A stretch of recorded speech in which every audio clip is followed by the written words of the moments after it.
Hello जय हिंद दोस्तों। आज की इस वीडियो में दोस्तों आपको ये बताने वाला हूं कि इंग्लिश में प्रेजेंटेशन कैसे करना है, किस तरह से लिखना है कि आपका क्वेश्चन न छूटे। आपको हर कोई बता देगा कि हाँ ऐसे राइटिंग डालो, इस तरह से लिखोगे तो आपका मार्क्स नहीं कटेगा। ठीक है, ये सारी चीजें बहुत मिल जाएगा वीडियो यूट्यूब पे अपराध पड़ा हुआ है, लेकिन कुछ ऐसी चंद बातें बताऊंगा जो केवल टॉपर बच्चों को ही पता होता है। ठीक है, अब ध्यान से समझने की कोशिश करना। जैसे हिंदी में आप पेपर दे के आए होंगे तो बहुत सारे ऐसे बच्चे होंगे जिनका हिंदी में बहुत सारे क्वेश्चन छूट गए होंगे आते हुए भी।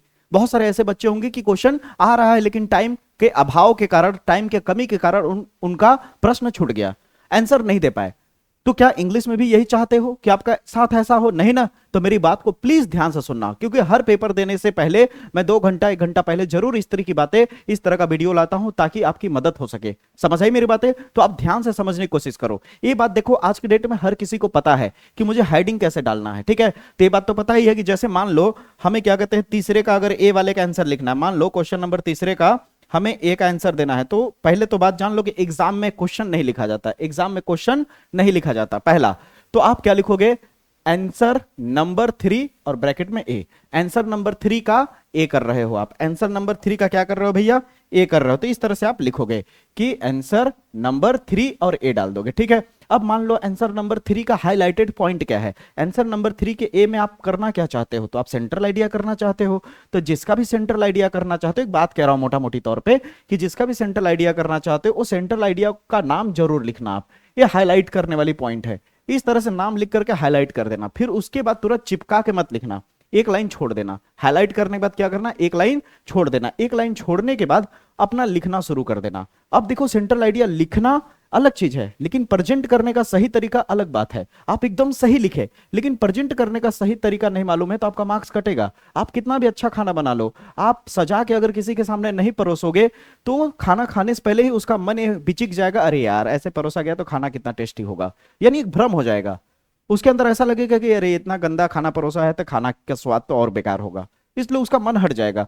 उसी तरह से आप चाहे कितना भी अच्छा सेंट्रल आइडिया क्यों ना लिख रहे हो, कितना भी अच्छा क्वेश्चन का आंसर क्यों ना लिख रहे हो, कितना भी अच्छा आर्टिकल लेटर क्यों ना लिख रहे हो, लेकिन सही तरीका अगर प्रेजेंट करने का नहीं है तो गड़बड़ हो जाएगा। तो सही तरीका यह है कि जब आप लिख रहे हो, जब आप इस तरह का सेंट्रल आइडिया लिख रहे हो, मान लो एक एग्जाम्पल दे रहा हूं, अभी बहुत सारा कुछ समझाऊंगा, ठीक है, बहुत ही कम समय में। अब आप सेंट्रल आइडिया लिख रहे हो तो आपको खुद सोच के देखो कि सेंट्रल आइडिया में कुछ ऐसे शब्द है जो बहुत ही पावरफुल, बहुत ही इंपॉर्टेंट होते हैं। जैसे इसमें सेंट्रल आइडिया का खुद का नाम और सेंट्रल आइडिया लिखने वाले का नाम, पोएट का नाम, ये इंपॉर्टेंट है कि नहीं?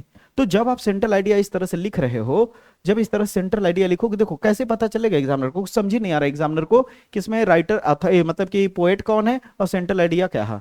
तो जब आप लिखोगे तो जैसे लिखोगे the poem my mother at 66 has been written by Kamala Das, तो अब पता है कि आप माई मदर एट 66 का सेंट्रल आइडिया लिख रहे हो और इसका राइटर कौन है? कमला दास है। तो उस जगह पे आप पेंसिल का इस्तेमाल करना और पेंसिल से, स्केल से, यहां पे पेंसिल से ऐसे एक लाइन खींच देना इस तरह से, ऐसे करके, ठीक ना? देखने में खराब भी न लगे, एकदम चिपका के मत खींचना, थोड़ा सा नीचे करना ताकि लिखे गए अक्षरों में टच ना हो। फिर जब आप बढ़ते जाओगे जहां कमला दास आएगा वहां पे भी एक इस तरह से पेंसिल से लाइट खींच देना इस तरह से। इसे कहते हैं हाईलाइट करना, इसे कहते हैं मेन वर्ड को हाईलाइट करना। ये हाईलाइट करने का जो कीवर्ड होता है, जिसे कीवर्ड कहते हैं, मेन कीवर्ड है ये। इस सेंट्रल आइडिया का माई मदर एट 66 मेन कीवर्ड है, कमला दास मेन कीवर्ड है। अब आप ध्यान से देखो, जब इसे लिखोगे तो इस सेंट्रल आइडिया में बातें किसकी हो रही है? तो कमला दास की जो माता है वो बुजुर्ग हो गई है, बढ़ती उम्र को लेकर के वो चिंतित हैं। तो यहां ओवर एजिंग की बात होगी, ओवर एज, ओल्ड एज, समझ रहे हो? तो जहां पे एज जैसे शब्द यूज हो रहा है वहां पे आप हेडिंग ऐसे ब्लैक कलर इस तरह से पेंसिल से कर देना। तो इससे क्या होगा, एग्जामिनर क्या होगा, पूरी नहीं पढ़ेगा।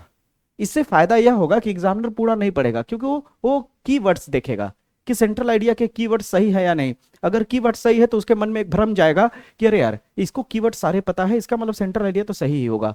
तो तुरंत कीवर्ड केवल देखेगा, हाँ माई मदर एट 66, हाँ इसके लिखने वाले कमला दास, इसमें बातें हो रही थी एजिंग प्रॉब्लम की, समझ रहे हो, फियर की, डर की, तुरंत मार देगा, आपका कचाक मानी 5 नंबर मिल जाएगा।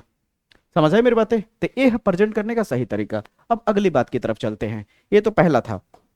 दूसरी मुख्य रूप से बात समझिए कि आपका प्रश्न छूटेगा नहीं, अगर मेरी बात समझ गए तो। दूसरी चीजें जान लीजिए कि प्रश्न कैसे करें कि ना छूटे। ठीक है, उससे पहले ये जानना होगा कि एग्जामिनर कब गुस्सा आ जाता है कॉपी पे, कब वो बहुत ज्यादा नाराज हो जाता है, जब आप सीक्वेंस में नहीं लिखते। कोशिश अपनी पूरी करिएगा कि सीक्वेंस में जाइए। सीक्वेंस का मतलब होता है स्टेप बाय स्टेप। क्यों? क्योंकि एग्जामिनर के पास क्या होता है, आंसर सीट होता है, और आंसर सीट उनके पास जो होता है सीक्वेंस में होता है। जब वो कॉपी चेक करते हैं तो वो चाहते हैं कि सीक्वेंस में हो और सीक्वेंस में आंसर हो, तो हम अपना मिलाते जाए, चेक करते जाए, तो जल्दी जल्दी वो चेक हो पाएगा। कॉपी चेक करने में जितना ज्यादा उसको दिक्कत आएगी, अब मान लो तुम अभी तीसरे का अभी जवाब दिए, मान लो, फिर अचानक चले गए सेक्शन डी में और सेक्शन डी का 11वां उठा लिए, फिर अचानक आ गए सेक्शन ए में अंतिम पैसे उठाने लगे। समझ रहे हो? तो इससे क्या होगा, एग्जामिनर को बार बार अपने आंसर सीट को बदलना पड़ेगा, बार बार देखना पड़ेगा। इससे क्या होगा, वो ओवररेटेड हो जाता है, आपकी कॉपी देख करके एकदम थोड़ा सा उसे चिड़चिड़ापन हो जाता है, जिसकी वजह से आपका मार्क्स कहीं ना कहीं गिर सकता है। आपको अगर कहीं बोनस मार्क्स भी मिलना होगा, बोनस मार्क का मतलब होता है कि अगर आपका प्रेजेंटेशन सही है, अगर आपका प्रेजेंटेशन सही है, लिखने का तरीका सही है, हाईलाइट की हो, कीवर्ड सही डाले हो, तो एग्जामिनर खुश होकर के अगर आपको जैसे मान लीजिए सपोज दैट 2-3 नंबर उसके बढ़ाने का इच्छा करेगा तो जरूर कर देगा। राइटिंग अच्छी हो, हेडिंग अच्छा हो, कीवर्ड्स अच्छे हो, हाईलाइट करने का तरीका सही हो, ये सारी चीजें दिमाग में रहनी चाहिए। सबसे मेन इंप्रेशन डालता है सीक्वेंस। सीक्वेंस में लिखने की कोशिश करना, सीक्वेंस में लिखने की कोशिश करना। ये बात समझ आई? अब ये बताता हूं कि कैसे लिखो तो तुम्हारा एक भी प्रश्न न छूटे। कोशिश ये करना कि हर सवाल को देखो, 15 मिनट खुद मिलता है पढ़ने के लिए, उसका इस्तेमाल कर लो जितना पढ़ना हो, जो भी जानना हो। फिर उसके बाद लिखना शुरू करो, तो ज्यादातर लिखने पे फोकस करना, सोचने पे कम से कम 10 से 20 सेकंड फोकस करना। जब लिखते लिखते यहां का हाथ थकने लगे तो उस दौरान क्या करना, रेस्ट करने के बजाय लिखना मत। लिखने जब बहुत लोग क्या करते हैं, जब रेस्ट करते हैं तो उस दौरान कुछ नहीं करते, ऐसे ही करके बैठे रहते हैं, इधर उधर ताक झाक, इधर उधर ऐसे ऐसे करते रहते हैं। नहीं, उस दौरान जो भी क्वेश्चन में तुम्हें डाउट है या जो तुम्हें 50% आ रहा है, उसे आंख बंद करके सोचने की कोशिश करो कि इसका जवाब क्या है। तो उस 20 सेकंड 30 सेकंड जो बैठोगे रेस्ट करने, उसका सही उपयोग कर पाओगे, और क्या होगा कि बाकी सारे क्वेश्चंस को कर पाओगे। ठीक। और सबसे महत्वपूर्ण बात कि तुम्हारा क्वेश्चन कैसे नहीं छूटेगा, कि तुम पैनिक मत होना, ठीक है, चिंतित मत होना। बस एक एग्जाम है, ठीक है, किसी की जिंदगी केवल और केवल एग्जाम से तय नहीं हो जाती। दुनिया में बहुत भी ऐसे हैं जो मार्क्स तो सही नहीं आया लेकिन वो बहुत बड़े पद पे हैं। दुनिया में बहुत ऐसे भी हैं जिनका मार्क्स तो बहुत तगड़ा आया लेकिन वो कुछ नहीं कर रहे हैं, चाना लाई बेच रहे हैं। तो कहने का मतलब है मेरा कि कोई मैटर नहीं है कि क्या कहते हैं, आपका परसेंटेज बहुत हाई रहेगा तभी कैरियर सेटल होगी। बस ये है कि एग्जाम है, ये पड़ाव है, अपने आप को बेहतर देना है। क्योंकि देखो, मेहनत नहीं छोड़ना चाहिए, अपने आप को हार नहीं मानना चाहिए। इसलिए कहा जाता है कि नहीं, मैं कोशिश तो करूंगा, चाहे आए चाहे ना आए। तो कोशिश ईमानदारी से करनी है, एकदम पैनिक नहीं होना है। अपने माँ बाप का आशीर्वाद लेकर के, टीचर शिक्षकों का आशीर्वाद लेके, मन में ऐसे प्रणाम करके आपको निकलना है पेपर देने, और एकदम मन को शांत रख के पेपर देने निकलना है। ठीक है। अब पेन याद रखना, जेल पेन इस्तेमाल मत करना, डॉट पेन का इस्तेमाल करना, और हर बार 2 पेन लेके जाना, नीला और 2 पेन ब्लैक। और तुम मार्कर का भी इस्तेमाल कर सकते हो, वो भी स्केच का, वो परमानेंट मार्कर यूज मत करना, नहीं तो छप जाएगा उधर अगर हेडिंग डालना हो तो। अब वैसे पेन का भी इस्तेमाल करोगे तो चलेगा, वैसे ज्यादातर लोग ब्लैक स्केच का इस्तेमाल करते हैं हेडिंग डालने के लिए, तो आप लोग कर सकते हो, कोई दिक्कत नहीं है। ठीक है। और क्वेश्चन नहीं छूटेगा, बस आप समय फालतू में मत गंवाना, क्वेश्चन धड़ाधड़ लिखते जाना। ठीक है। और सबसे बड़ी बात कि ज्यादा पानी वानी पी के मत जाना, नहीं तो टॉयलेट बार बार लगेगा, आपको दिक्कत होगा, क्योंकि ठंडी रूम में बैठोगे तो ठंडा महसूस होता होगा। समझ आई मेरी बातें? तो ये सारी चीजें विशेष करके आपको ध्यान रखना है।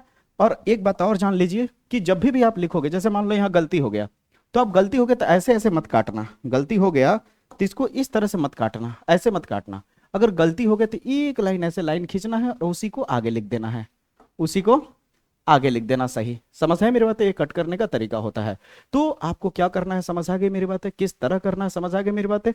कोशिश ये करना है कि प्रेजेंटेशन सही रखोगे ना, तो तुम्हारा थोड़ी बहुत गलती भी रहेगी तो चल जाएगा। एग्जामिनर देखो खुश तब होता है जब कॉपी का प्रेजेंटेशन बहुत अच्छा हो।